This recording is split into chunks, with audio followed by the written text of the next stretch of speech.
সোশিওলজির আইডিসির last minute suggestion নিয়ে কিন্তু আজকের ভিডিওতে তোমাদের আমি মাত্র 4টে প্রশ্ন তোমাদের বলবো, যেগুলো প্রত্যেকটা কলেজ থেকে তোমরা যে কোনো কলেজেই পড়ো না কেন সেই কলেজে এই 4টে প্রশ্নের মধ্যে থেকে কিন্তু তোমরা প্রশ্ন পাবে।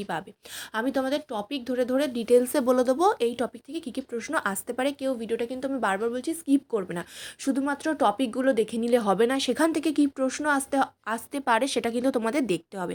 দেখো, প্রথমেই রয়েছে জাত ব্যবস্থার বৈশিষ্ট্য। জাত ব্যবস্থা কাকে বলে, জাত ব্যবস্থার বৈশিষ্ট্য। ভেরি ভেরি ইম্পর্ট্যান্ট একটা প্রশ্ন, যে কোনো কলেজেই হোক না কেন এই প্রশ্নটা তোমাদের কিন্তু প্রত্যেকটা বছর তোমাদের কিন্তু পড়ে, এবছরও কিন্তু তোমাদের পড়বে। এই প্রশ্নটা একেবারেই তোমরা বাদ দেবে না, জাত ব্যবস্থার বৈশিষ্ট্য। তার সাথে সাথে শ্রেণী ব্যবস্থার বৈশিষ্ট্যটাও তোমরা একটু দেখে নেবে।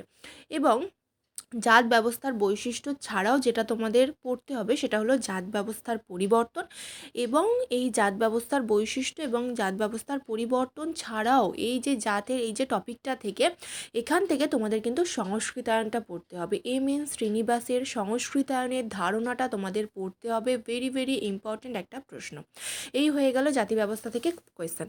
এরপরে চলে আসছে সাম্প্রদায়িকতা এবং ধর্মনিরপেক্ষতা। তোমাদের দুটো টপিকই আছে, দুটো টপিকের মধ্যে থেকে যে কোনো একটা থেকে তোমাদের প্রশ্ন আসবে। আবার কোনো কোনো কলেজে কিন্তু দুটো টপিক থেকেই প্রশ্ন আসে। এবার এই সাম্প্রদায়িকতা এবং ধর্মনিরপেক্ষতার মধ্যে থেকে তোমরা কি কি পড়বে, সাম্প্রদায়িকতা কাকে বলে, ধর্মনিরপেক্ষতা কাকে বলে পড়বে, এদের সমস্যা পড়বে, এদের প্রভাব পড়বে, প্রকৃতি এবং গুরুত্ব। এই কটা টপিক কিন্তু তোমাদের এই কটা প্রশ্ন কিন্তু এই দুটো টপিকের মধ্যে থেকে তোমাদের পড়তে হবে। এরপর আমরা চলে আসবো নেক্সট টপিকে। দেখো, পরেরটা রয়েছে উপজাতি বা ট্রাইব। উপজাতি কাকে বলে এবং উপজাতির বৈশিষ্ট্য। ঠিক আছে, খুব গুরুত্বপূর্ণ একটা প্রশ্ন তোমাদের, উপজাতির বৈশিষ্ট্য। কোনো কোনো কলেজে কিন্তু আবার উপজাতির সমস্যাটাও দিয়ে দেয়। তো যারা চাও এক্সট্রা হিসাবে উপজাতির সমস্যাটা কিন্তু বৈশিষ্ট্যর সাথে সাথে দেখে যেতে পারো। এই জন্যই তোমাদের আমি বলেছিলাম যে কেউ স্কিপ করে দেখো না, আমি কি বলছি ভালো করে তোমরা শোনো। এবং তোমরা যারা নোটস চাইছো যে এই প্রশ্নগুলো বা এই কোয়েশ্চেনের নোটস তোমরা কোথা থেকে পাবে, তারা কিন্তু অবশ্যই স্ক্রিনে দেওয়া নাম্বারে যোগাযোগ করতে পারো। আমাদের কিন্তু যথেষ্ট উন্নত মানের সহজ নোটস তোমাদের প্রোভাইড করা হয়, যেটা তোমরা সহজে মুখস্থও করতে পারবে, বুঝতে পারবে এবং যেখান থেকে নাম্বার বেশি আসবে। বাজার চলতি অনেক বই পাওয়া যায়, অনেক বই থেকে তোমাদের বাজার চলতি যে সমস্ত বই সাজেশন নোটস সবই কিছু থাকে, কিন্তু সেই সমস্ত নোটস আমরা দিই না, বিভিন্ন বই থেকে কিন্তু আমরা নোটস তৈরি করে তোমাদের দিই। আচ্ছা, এবার চলে আসবো পরের প্রশ্ন। দেখো, পরের প্রশ্ন কি রয়েছে, পরিবার কাকে বলে। পরিবার, এর পরের টপিক হচ্ছে পরিবার। এখান থেকে কি কি প্রশ্ন তোমাদের আসতে পারে, পরিবারের বৈশিষ্ট্য, পরিবারের কার্যাবলী এবং পরিবারের প্রকারভেদ। এই প্রকারভেদের ভেতর থেকে আবার একটা প্রশ্ন তোমাদের জন্য গুরুত্বপূর্ণ, সেটা হলো যৌথ পরিবার। যৌথ পরিবার কাকে বলে, যৌথ পরিবারের ভাঙনের কারণ বা যৌথ পরিবারের বৈশিষ্ট্য। এই প্রশ্নটা কিন্তু কোনো কোনো কলেজে তোমাদের দিয়ে থাকে, তো এই প্রশ্নটাও কিন্তু পরিবারের মধ্যে থেকে তোমরা একটু দেখে নিও।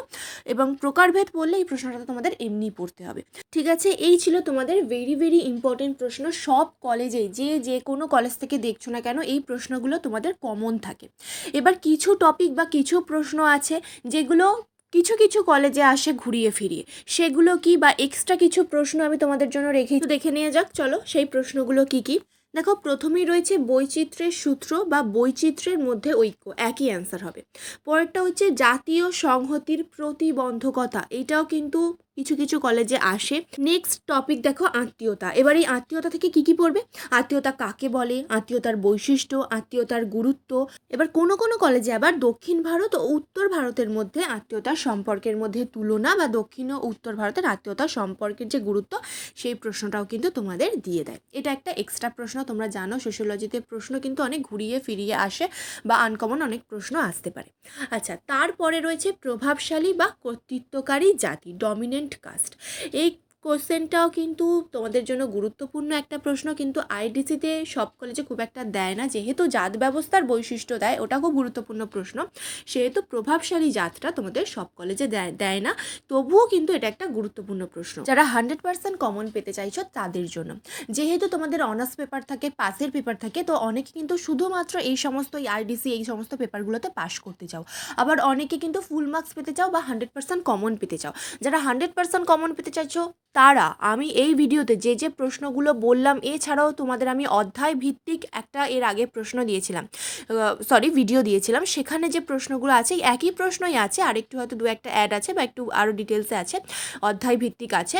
তো সেই এই যে প্রশ্নগুলো তোমরা কিন্তু বাদ দেবে না। আর যারা মনে করছো শুধুমাত্র পাস করতে চাই, প্রথমের প্রশ্নগুলো তাদের পড়লেই কিন্তু হয়ে যাবে। আর যাদের কাছে নোটস নেই অ্যাভেলেবেল, তারা কিন্তু অবশ্যই তোমরা স্ক্রিনে দেওয়া নাম্বারে যোগাযোগ করতে পারো, তোমরা কিন্তু নোটস পারচেস করতে পারবে। তো ঠিক আছে, তোমাদের তো আমি ইন ডিটেলস বলে দিলাম কিভাবে কি পড়লে কতটা কি কমন পাবে, আর কোনো অসুবিধা থাকার তোমাদের কথা নয়। আশা করছি ভিডিওটা তোমাদের হেল্পফুল হয়েছে। কি কি নোটস তোমরা ভিডিওতে চাও অবশ্যই কমেন্টের মাধ্যমে আমাকে জানাতে পারো, আমি তোমাদের ভিডিওতেও নোটস দেবো। সেই সব কিছু পাওয়ার জন্য অবশ্যই চ্যানেলটিকে সাবস্ক্রাইব করে রাখতে হবে। ভিডিও যদি কোথাও গিয়ে একটু হেল্পফুল হয়ে থাকে, অবশ্যই ভিডিওটি একটি লাইক, কমেন্ট অ্যান্ড শেয়ার করে দিও।